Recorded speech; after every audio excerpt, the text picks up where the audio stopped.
Welcome back to another crochet tutorial with Cozy Rosie UK, and today I am sharing with you this crossbody bag that also features a boxed lining. This is going to really help prevent your bag from stretching too much when you're using it, and believe me, you will be using it every single day. Now the yarn that I'm using is the Knitcraft Return of the Mac, which is like a macrame cord. This one's slightly thinner than the other Return of the Mac that they have, and this is the metallic version. I couldn't resist it when I saw it, and I thought it'd be great for a summer bag. It does kind of catch the light really quite well. As you can see, it's kind of sparkling a little bit there. And the blend is an 80% cotton, 20% metallic. It is classed as a bulky weight or a chunky weight yarn. So for that reason, I'm using a 6mm crochet hook. If you don't have a macrame cord, you can double strand 2 lots of worsted weight, so size 4 cotton or an Aran weight cotton. You can double strand that. If you are going to line your bag, which I would recommend, you're going to need the finished size of the bag. You're going to need the equivalent in some cotton or any other lining you want to use. I've chosen this rather snazzy gold button to go. It's not gold, it's 100% plastic, but it's going to go with the glistening gold yarn that I have. So to sew your lining, you can of course use a sewing machine, but for me, I can't get the finished bag through my machine. I've already tried to line it with it, but we are going to have a boxed lining because we're going to have a bit of a base to this bag. So rather than just a slip-in lining, we're going to create one with a 2-inch base.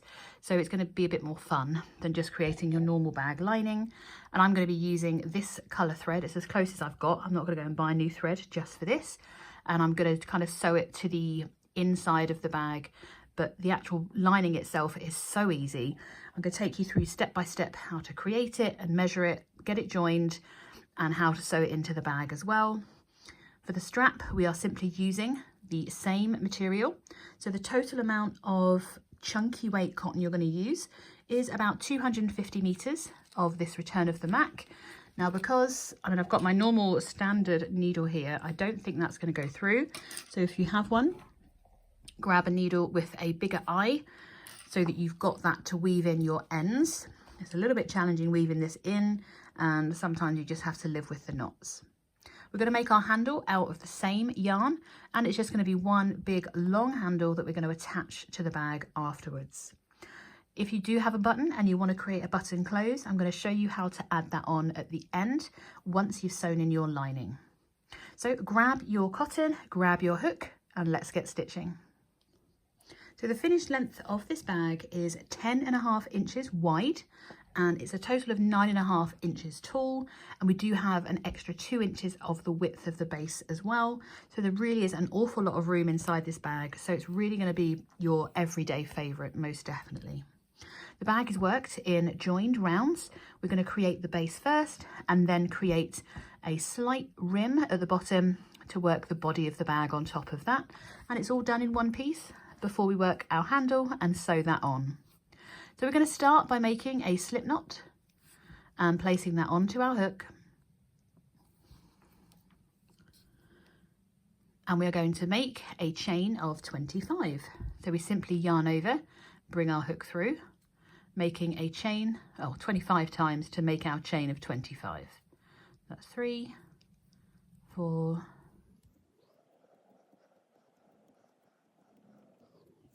and 25. Once you have your chain of 25, this will not be the finished size of your base, so don't worry that it doesn't measure the full size of the base, because we're going to work around this chain to create the width of the base that we want. We're going to start by working into the second chain from hook, and I'm going to encourage you to just work underneath the top loop of your chain, because we're going to work on both sides of this chain. So we're going to insert our hook, not the first, but the second chain, and we're simply making 1 US single crochet into that chain. We're then going to work 1 single crochet into each of the next 22 stitches, which will take us all the way down to that final chain where I'm going to meet you to work the next part of round 1. Once you've worked all the way down and you've checked that you have a total of 23, including that first single crochet that we made, we're going to work into that final chain, working 3 single crochets all into that last chain. So that's number 1, work it back into that same space for number 2, and I'm rotating to work that final one, number 3, all into that same chain space, or the last chain. Now the reason that I'm rotating is because we're going to work back down all the way along into each of the other chains. So you can see this is where we've worked into our last chain, that's my end, and then we're going to work into the other side of our beginning chain, opposite where that stitch is already placed. So you can see you've almost got like a little bit of a cross, and we're going to insert our hook underneath there. So I'm going to work over my end because it does be a little bit challenging to weave in these ends. So it's easier just to work over them to hide them that way. So we're going to work 1 single crochet into each stitch across, back down to where we started, this kind of final chain there, and that's where I'm going to meet you. So once you've worked all the way down and you have that first chain remaining that we made right at the beginning, we should have a count from the first stitch we worked after those 3. So we've got 1, 2, 3, and then we should have 22 single crochets all the way down to this next last chain, where we're going to work a further 2 single crochets. So we just work 1 and 2, and then we're going to join to that first single crochet that we made just by slip stitching. So pull it through and straight through the loop on our hook. So we now have a rather long oblong. You can see that's where I've woven my end in, so I'm just going to give that a gentle tug, making sure it's buried properly. And it shouldn't be too curly, but it might curl a little, so don't worry too much. So this is now where our tail is coming out, is the wrong side. This is the right side of our project, and we're going to work the whole time with the right side facing us. So at the end of round 1, you should have a total stitch count of 50 single crochets. Going into round 2, we're going to begin by making a chain of 1. This does not count. And we're going to start by working into that same stitch that we slip stitched into, working 2 single crochets. So you can see this is where we've slip stitched, so we're just inserting back in to work single crochet number 1, and we're reinserting back into the same stitch again to work a second single crochet. We are then going to work 1 single crochet into each of the next 22 stitches. So that's 3, 4. So it's going to take us all the way up to where we worked those 3 single crochets in our last chain from the previous round. So work 1 single crochet into each of the next 22 stitches, and I'll meet you once you've worked those. So once you've worked 1 single crochet into each of the next 22 stitches, we're going to be working 2 single crochets into each of the next 3. So we're just inserting into the next, working 1 and reinserting for number 2. And then we're repeating that for a second time, working 1 and reinserting for number 2. And then for a third time, we're reinserting for number 1 and number 2. So we've increased by working 2 single crochets into each of those 3 stitches. We're then going to work all the way back down, working 1 single crochet into each of the next 22 stitches, which will take us back to all the way down here. So we'll have just 2 stitches remaining. I've worked 1 single crochet into each of the next 22, and it almost looks like I have 3 stitches remaining, but this is my actual slip stitch join, and I can tell because there's nothing underneath it. So what we're going to do is, working into these next 2 stitches, we're working 2 single crochets into each of the next 2. So that's 1 and 2 into that stitch, and a further 1 and 2 into the next. We've got the slip stitch, the chain 1, and we're joining to the top of that first stitch that we made. See if I can make that slip stitch a bit smaller this time. There we go. So at the end of round 2, you should have 56 single crochets all the way around. Let's go into round 3. We're beginning with a chain 1 and we're going to work 2 single crochets into the same stitch as our chain 1, so just where we slip stitched. So you work number 1 and reinsert into the same stitch for number 2. We're also going to work 2 single crochets into our next stitch, so that's 1, and reinsert for number 2. We're then going to work 1 single crochet into each of the next 22 stitches once again. So continue on working 1 single crochet into each of the next 22 stitches, and I'll meet you there for the next part of round 3.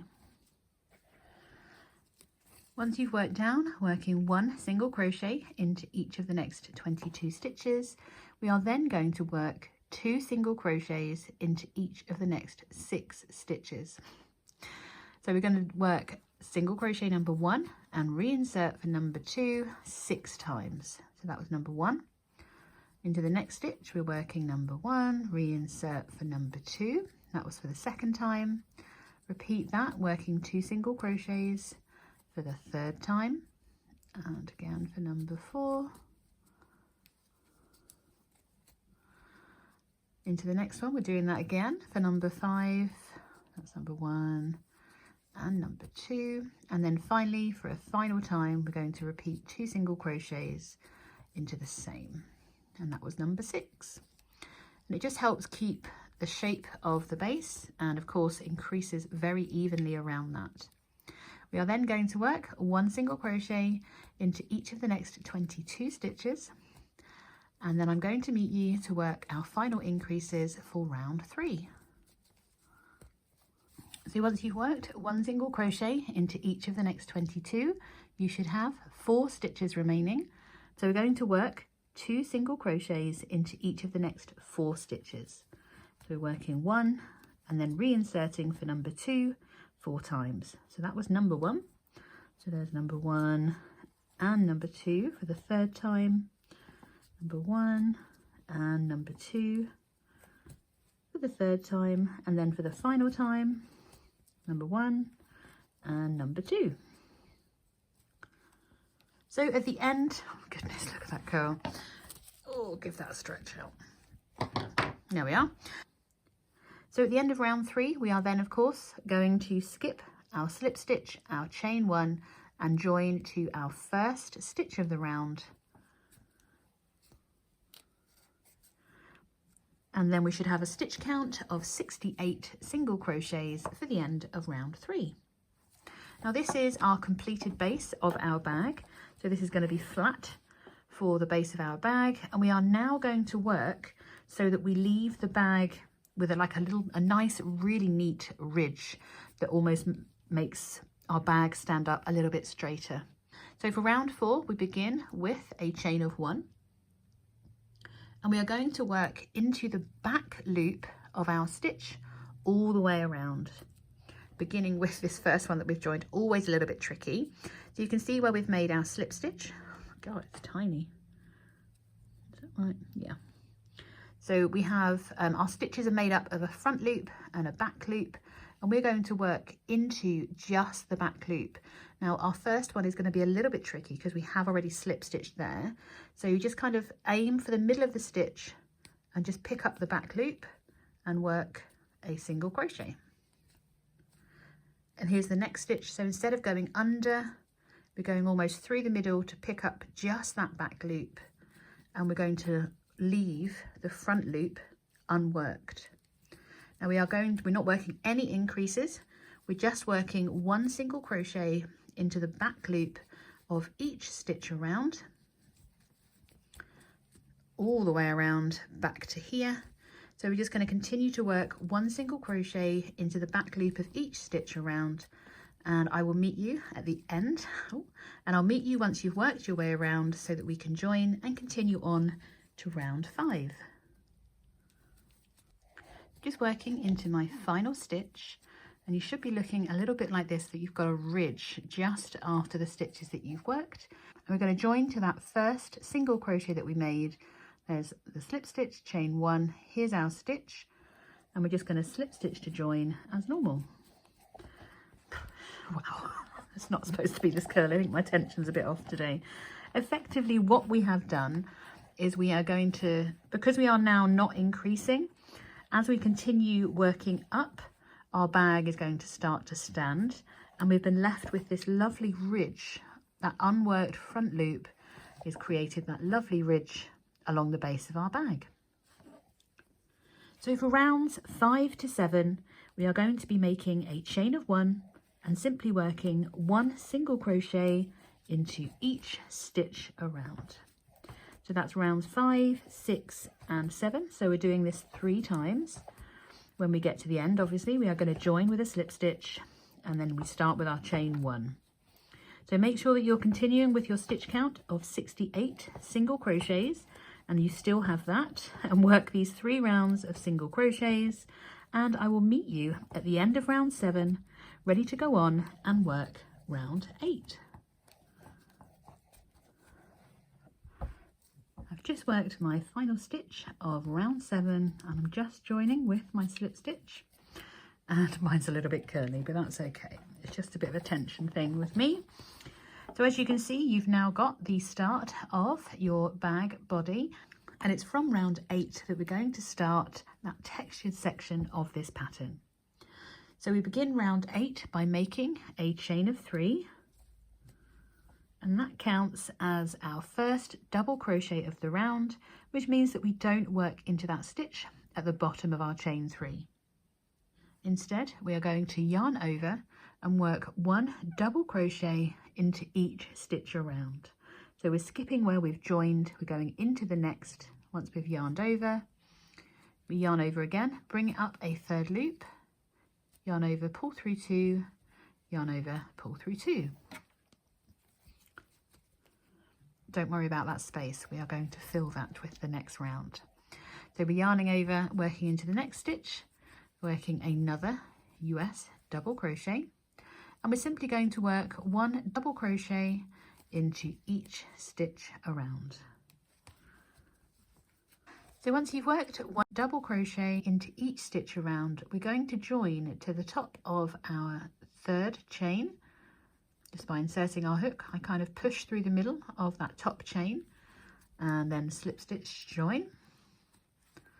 So for round 9, we make our chain of 1, and we're going to work back into the same place that we joined, and this time we're working 1 single crochet into each stitch around. So we should still have our stitch count of 68 single crochets at the end of round 9, and then round 10 we are going to start our texture. Just joining my final stitch of round 9, and now we get to do the fun bit. We're going to be adding this texture throughout round 10. So we're going to start round 10 with a chain of 3. Now this counts as our first double crochet, and we are then going to work our first front raised treble crochet. So this is a US treble, so we're going to wrap the yarn around the hook first, and we're going to work 2 rows down. So this is our single crochet row for row 9. So we're working around the posts of the double crochets that we made all the way back in round 8.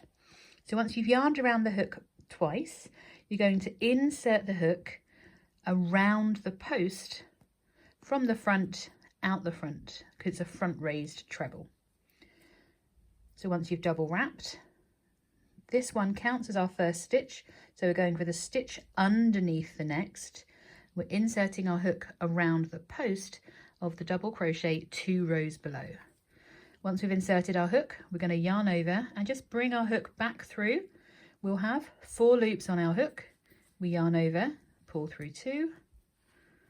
We have 3 loops remaining, so we yarn over, pull through the next 2, and then yarn over to pull through the last 2. And that creates our front raised treble, and it creates an awful lot of texture as well. So you can see that when our hook is straight, it actually blocks the stitch above the post that we worked. So this stitch here covers that stitch, so we're going to actually work into the next one. When you're working, it is possible that you pull your hook away and this stitch becomes exposed, but just be careful because that post that we've just worked counts for that stitch. So we're going to skip that stitch behind the post and work a double crochet into the next.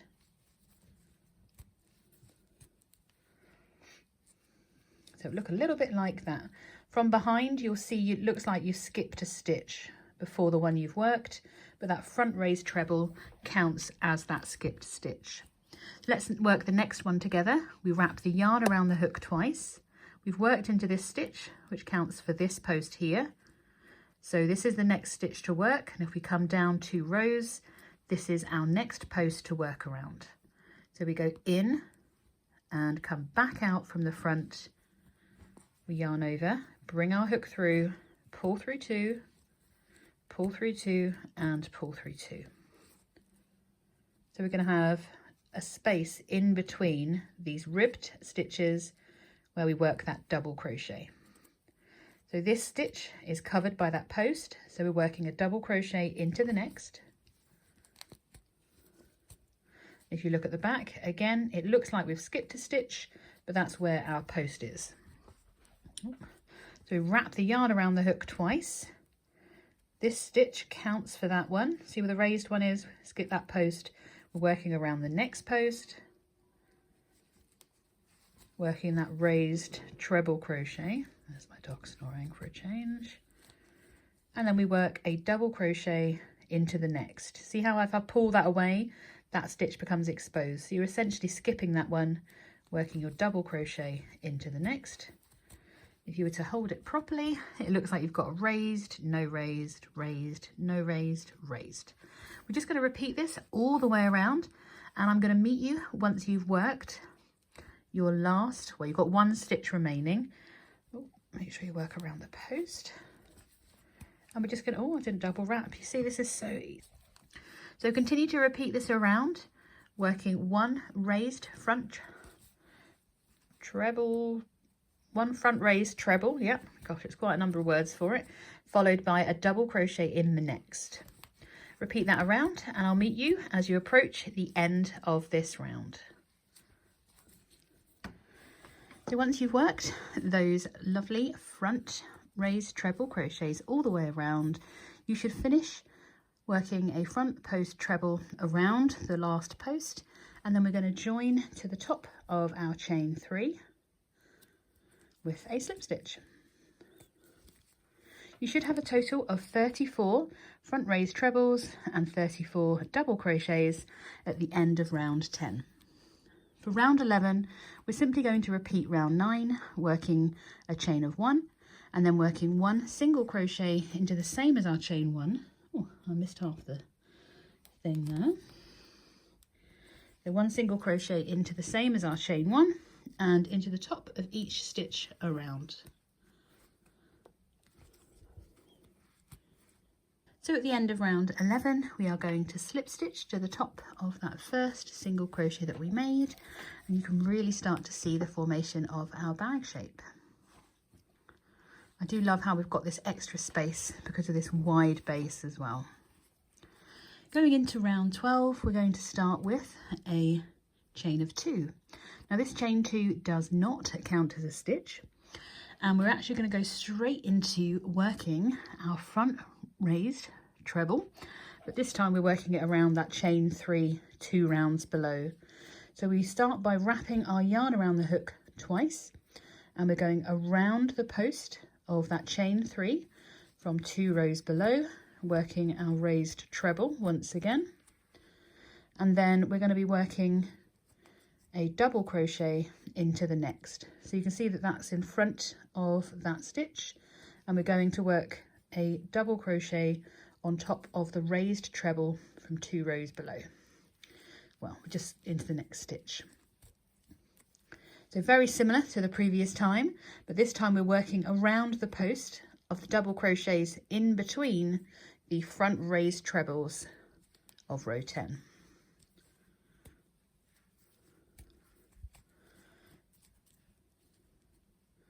Making sure that we've just skipped 1 stitch. We are then working our double crochet into the top of the next stitch. We're going to repeat this all the way around, alternating, working our front raised trebles around the post of the double crochet 2 rows below before working a double crochet into the next. So continue around, and this time you will end on working a double crochet, but I'm going to show you where to join when we get to that end of the round. So continue around and I'll meet you at the end.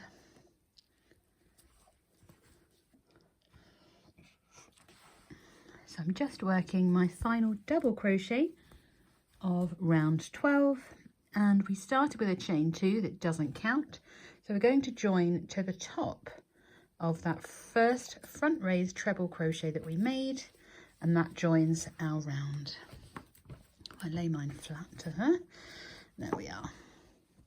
I just love this texture. I just think it looks absolutely beautiful. So at the end of round 12, you should still have 34 front post raised trebles, and you should have 34 double crochets working in between. And then for rounds 13 to 16, we are going to make a chain of 1 and simply work 1 single crochet into each stitch around. And then for round 17 up to round 25, we're going to repeat rounds 8 to 16. You can use the timestamps in the description box below to work through those additional rounds. So let's do a bit of a transition. And it should look, wasn't that magic? And it should look a little bit like this. So you should have 2 sections of your ribbing with a round with a block of single crochets worked all the way as well. So this is quite a hefty bag, and you can feel, oops, and you can feel that it's quite weighty as well. And what I'm going to do now is fasten off and add on at least a nice long tail, because we do need to weave this in quite well. So I've just made a chain 1. I'm just going to tighten that off, and then I'm going to reattach in the middle to create a small chain, because I want to attach my button about there for a very small closure on this bag. I'm going to make sure I've got it upside down, and with it folded, I'm just going to find the middle stitch and check the number of stitches either side is about central. It's so hard to tell, isn't it? So I think that one. Hang on 1 second. Might need to shift it over 1. I'm going to move over 1.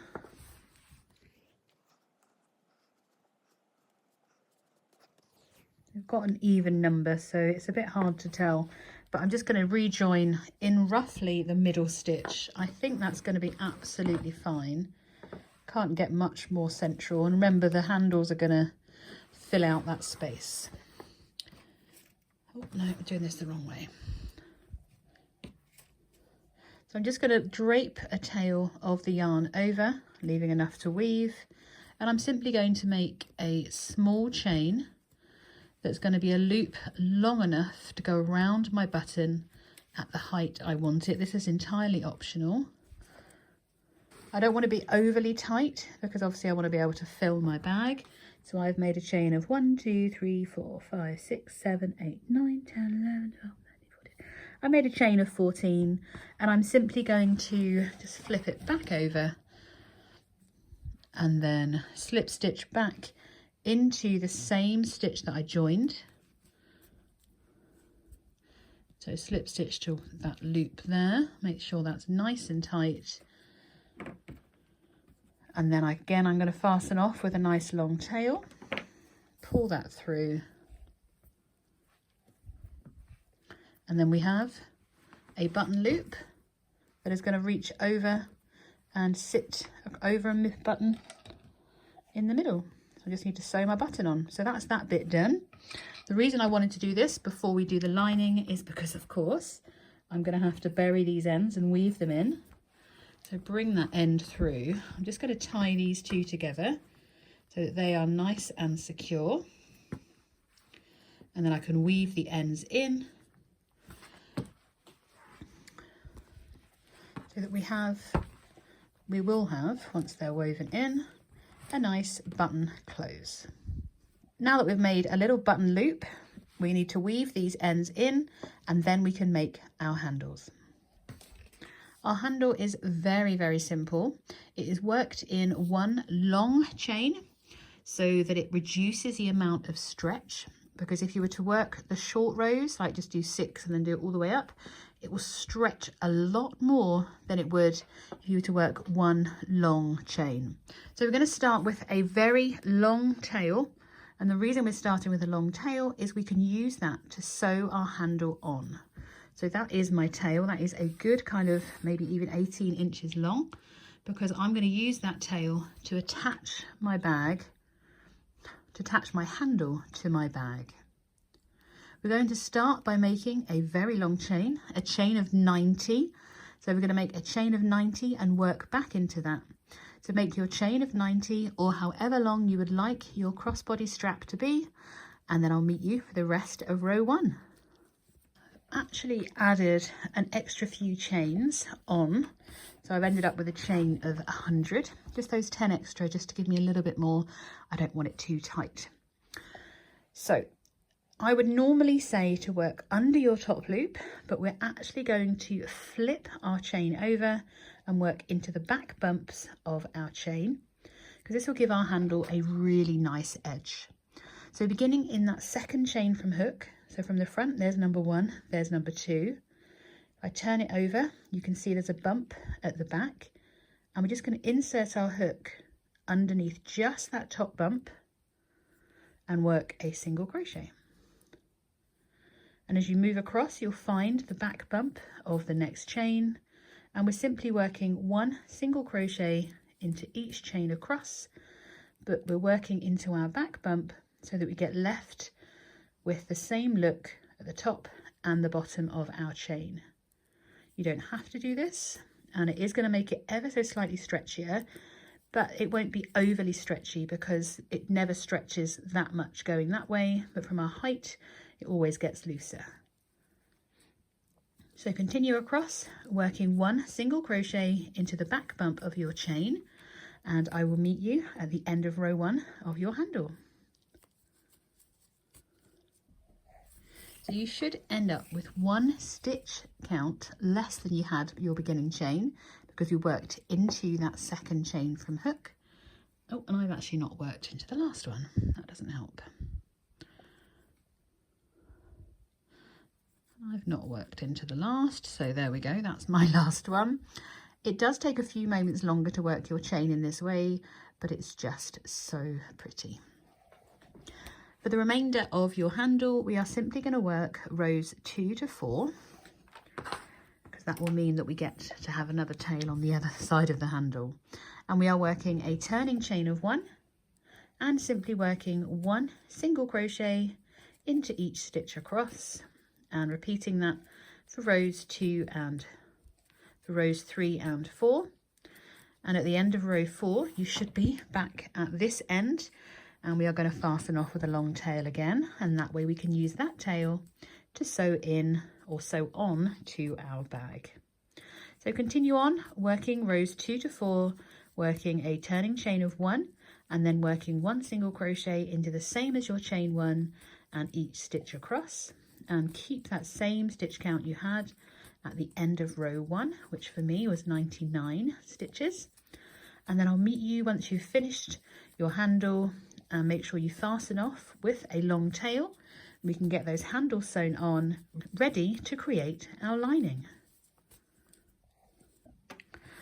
I have just finished row 3, and I think that is strong enough and thick enough for my strap. Plus, I don't think I have enough yarn left to make a 4th row. So I'm actually going to fasten off after my 3rd row. So I'm just going to again leave a reasonable tail. We can use both tails to sew this on. And I'm going to make sure that my handle is nice and stretched out to get rid of some of this curling. It just makes such a difference, just giving it a stretch out. So once you've completed your handle, whether you've got tails on both ends or not, I can kind of cheat because I still have a tail from where I fastened off. We are going to, oh my goodness, let me get myself a bit of room. Definitely need our darning needle with a nice big hole. And it's up to you whether you attach your handles on the inside or if you want to put them on the outside. I'm going to put mine on the inside. So if you have some stitch markers, it's worth kind of pinning your bag handle where you want it, because obviously you want this in line with the base of your bag. So I'm just going to secure that at least on one side for a moment, and then secure it to the other edge.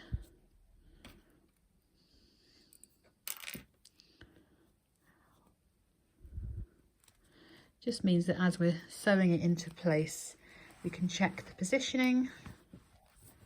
And I would recommend you sew on your handle before put your lining in. Obviously we need to make sure that our handle is in no way twisted when we're pinning it in the other end. And I'm just going to go down a couple of stitches into the bag, making sure that that is level with the base of the bag, so that this is the corner of the base. I'm just kind of following it up and matching up that next edge. So if, like me, you leave your ends till the very end, you may have done yourself a favour, because I'm going to use this to sew in the other side of my handle. And I'm just checking that that is kind of almost perfectly mirrored on either edge, and I've got the same amount on the inside of my handle too. So all that's left to do is to grab your needle and then sew on your handles. I think sewing them onto the inside is going to give you the neatest look, and you can simply, so I've got this on now, so let's bring that through. Is that going to lay flat? No, we're going to come through this side first of all. And I'm simply going to just work through one side of the handle and going back through the other way. And I'm going to work my way down, working backwards and forwards through both the handle and the bag. And no one will actually see if you just go this backwards and forwards motion. No one will really see where you've attached it, but by doing those double layer of kind of stitches, you're going to make it extra secure. You just repeat that until you're quite happy that your handle is secure. And of course you can then remove your stitch markers and repeat it for the other side of the handle. And then we are going to do the exciting bit of lining our bags, and we'll be covering our inside of our handle up with our bag lining. In the top right hand corner you'll find a link to my video tutorial to complete the lining for this bag. It does use a box lining and it is super easy and not as difficult as it sounds. Thank you so much for joining me. I'll see you over in the next video.